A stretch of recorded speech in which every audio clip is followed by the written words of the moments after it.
strategic autonomy, does it really come into practice? Because the signals go out to the other side that it's not okay. And in a multipolar world, post-Cold War, post-unipolar world, now in this fractious world that we are in, is that strategic autonomy acceptable to anybody? The overwhelming majority of the international community practices and advocates strategic autonomy.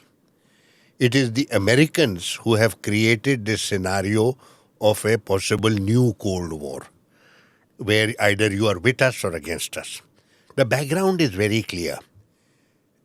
After the Cold War was over, you had a unipolar world order, and the United States was the hegemon. But much has happened since then. The United States has lost credibility due to its misadventure in Afghanistan and in Iraq and in Libya. They are no longer that credible power that they used to be when they were asserting hegemony. In the meantime, other players have entered the global scenario. You have got China, which is challenging the Americans in various areas, particularly with regard to economy and technology and logistical connectivity. And you have various other countries roughly referred to as middle powers, which are important in their region and are asserting a role for themselves in that regard, in their region.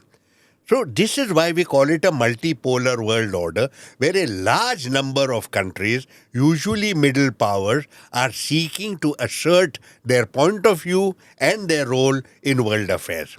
And the days of hegemony are done. Okay. Now, this scenario is not a new Cold War. It is basically the rise of a multipolar order. Within the multipolar order, countries assert strategic autonomy.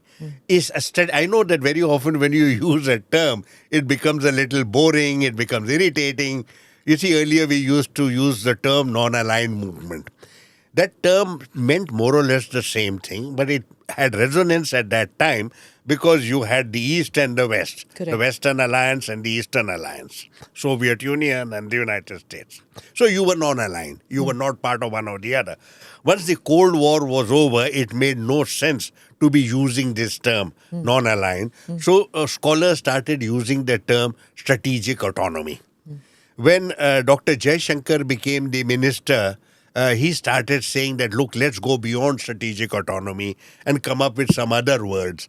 So he started talking about plurilateralism, minilateralism, etc. Rather than say strategic autonomy, which means I'm independent and I will take decisions on my own, we are setting up in a positive construct relationships with certain countries which are informal, which are subject-oriented, and they are based on informal consultations, and we take positions which serve our interests. Minilaterals, plurilaterals. You can use any terminology you wish.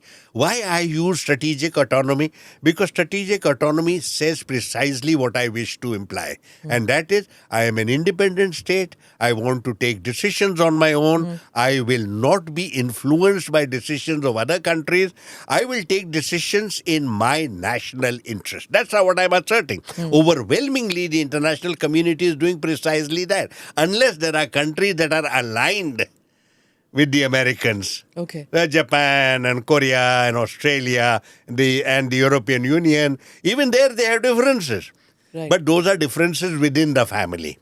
But what the Americans have been saying, now you don't know too much about Donald Trump, but I'll say the Americans in general, what they have been saying is that going close to Russia or to China challenges them and that so-called liberal world order. The countries don't believe that. We are not challenging anybody. The days of hegemony are gone. You have to accept that as a reality and get on with it.